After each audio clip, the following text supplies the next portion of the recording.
Good morning and welcome to part 5 of how to start a radio station. Today I've had a delivery. New XLR microphone cables. So I'm busy installing them on the microphone stands.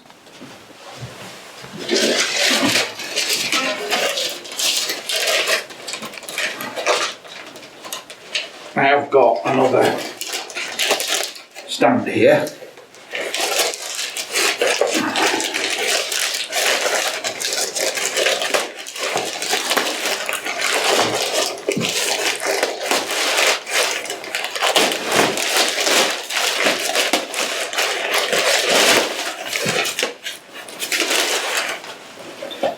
These are made in China, I guess. Microphone stand, professional recording, it says. And they're actually okay. And they don't cost much. And under a tenner each, these stands.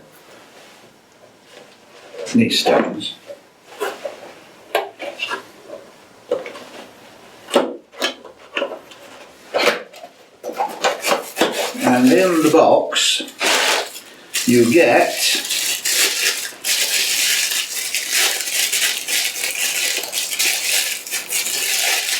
a little clamp for fixing it to the desk.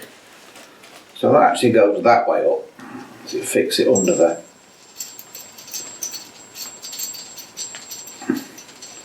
Under the edge of the desk.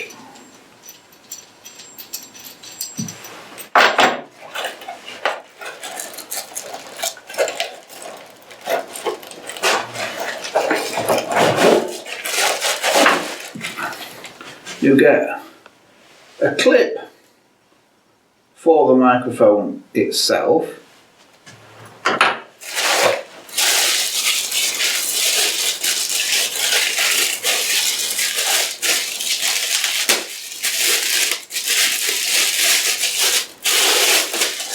And of course you get the stand, and there's a little plastic adapter here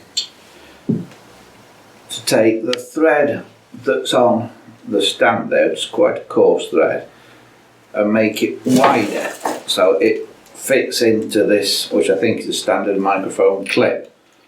So that sort of goes in there.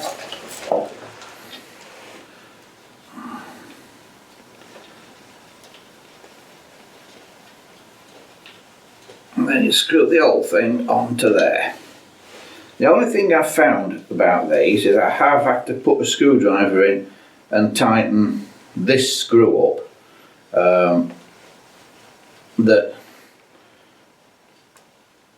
deals with what angle the actual microphone clip is at, because that's a bit loose. So in the others I have had to tighten that up a bit in the ones that I've installed, because the microphones, being good quality professional microphones, are metal and they're heavy. So, right, this is going to be a guest mic, so I've now just got to decide where I'm going to put it. So being as that desk over there is kind of going to where any guests will sit, when it's safe to have guests back in the studio again, which I don't think will be for a while yet, I think we'll clip this on here somewhere.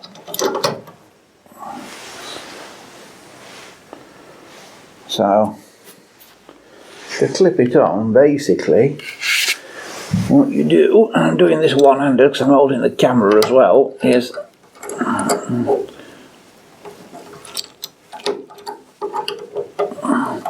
you just tighten up this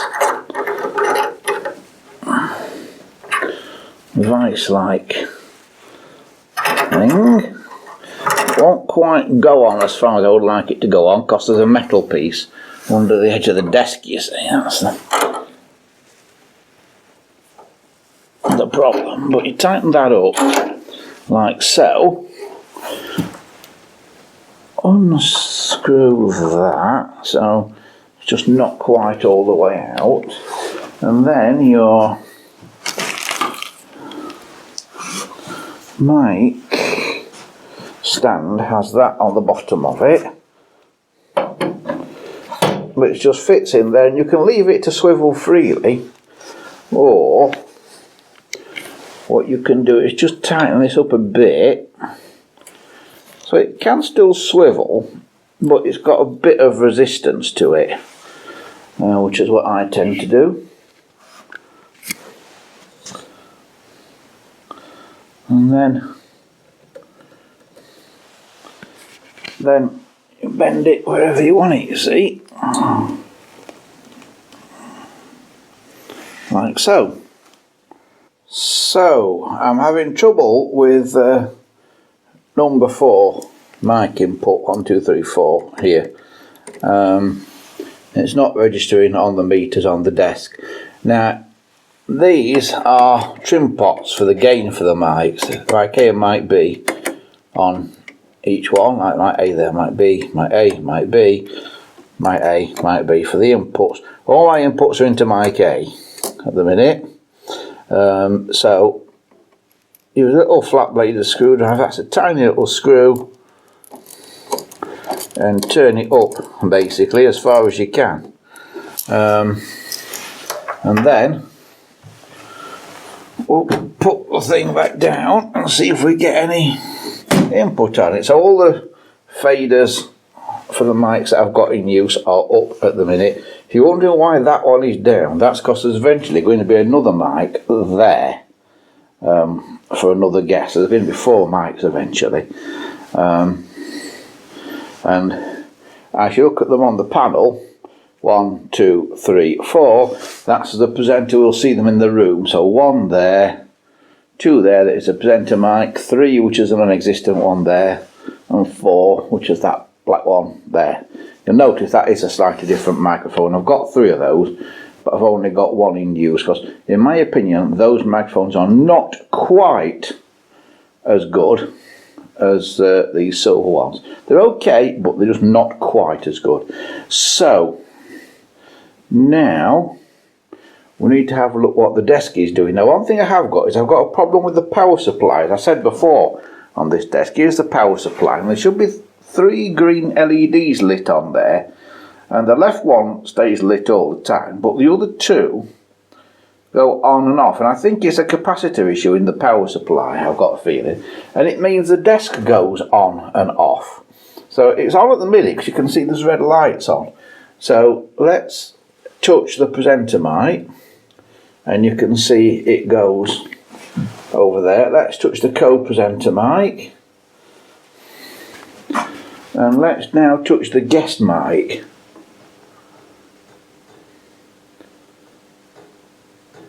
And only one side is going up on the guest mic. That's weird. So is that something to do with the pan control on it? So let's turn it all to left now and see if left goes up. But now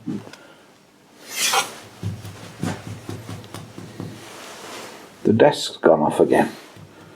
None of them are working again now until the power comes back up.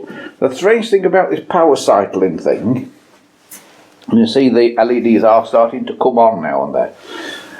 The strange thing about this power cycling thing is once the desk has been on for half an hour or so, it stays on and it's fine.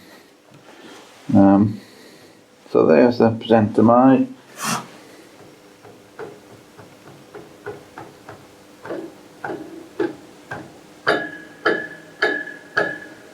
That's the guest mic, and it's not having it. Right, pan it the other way.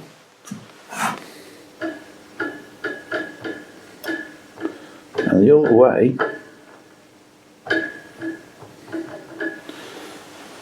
It seems to be fine. So there is something wrong with either that microphone, the cable to that microphone, which is a brand new cable I've just installed, but it did come from eBay, and so you never know. Or it may be this number 4 channel strip in the desk that's playing up. So what I'm going to do is I'm going to swap the microphones around that are on that number 4 and see if another mic, say number 1 or number 2, actually works on number 4. So all we do to do that, to swap those around, is just swap those XLR connectors in there. So I'll do that and I'll get back to you. Okay, so I've got a weird fault now on this strip 4 because, as you can see, only one of the meters is going up when I speak into this microphone. So the question is why, and I've tried both inputs on that strip and both have the same effect, only the right side seems to be working. And I've tried plugging the microphone into a different strip. I've tried plugging it into number 3 fader, and on number 3 fader it works fine, as I will demonstrate.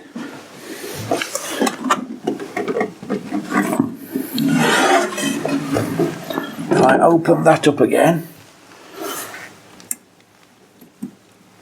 unplug that from there, plug it into number 3, put number 3 up on there, close that again, and then I'll speak into it. Now the power's gone again on it at the moment.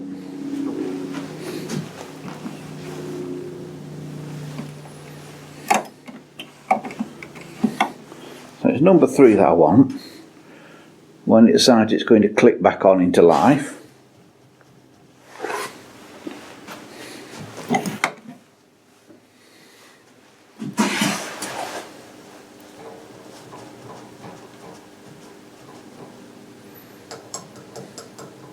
and I'm now getting nothing out of number 3.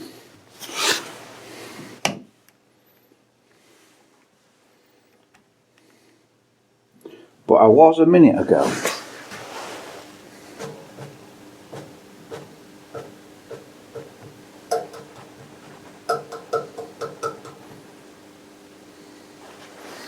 There it is, I'm getting something out of number 3 now on both channels, but it's not as loud as it ought to be. So maybe number 3 needs turning up, because that is just not as it should be at the moment. Let me put 1 and 2 down.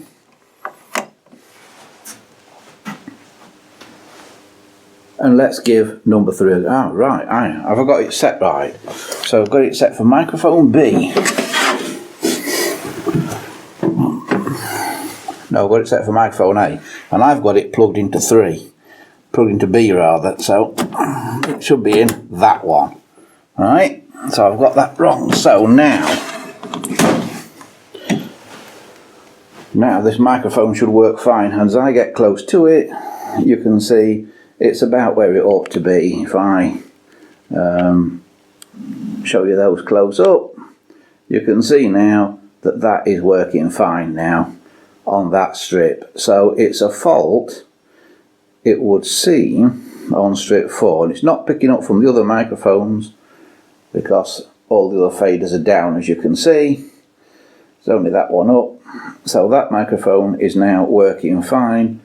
So that strip 4 on there has got a fault on it, but that's what we're doing this for, to find faults like that. Okay, so the strange fader problem continues with this channel 4 on here, this 4th strip. If I press the Q button, which means you get in the readout on the meter, not using the fader, and I go near the microphone, you'll see that it's totally fine. They're both going in tandem, left and right, both going at the same amount in tandem. Okay, fine. But if I now take it off Q but put the fader up, then when I go to the microphone, they're moving, but they're not moving in tandem. You know, one is going higher than the other. So it tells me that's a problem with the output from the fader. So it's something to do with that fader. Now what you can sometimes do is just work them a bit, and occasionally that works. Some people say put WD-40 down on. I say don't put WD-40 in anything. That is extremely bad news, putting WD-40 into things. But has that done any good? Hello, hello, hello. No, it's still doing the same thing. So it's something to do with the fader in that strip. So I either need to change that whole strip for another one, or just change the fader that's in it. But I now know the fault, so what I'll do for now, I'll plug it back into strip 3, which I know works. So there's one last thing before I finish for today, and that is I've been trying to get this compressor limiter going, and it seems like I've got it going. This is on the output now from the board, so it seems to be doing something. Not quite sure what exactly, but it is doing something, so that's pretty good. So we are winning. So if you've enjoyed what you've seen here today, give us a like and a subscribe, thumbs up and all that as you do on YouTube, and I'll see you next time on How to Start a Radio Station. Bye for now.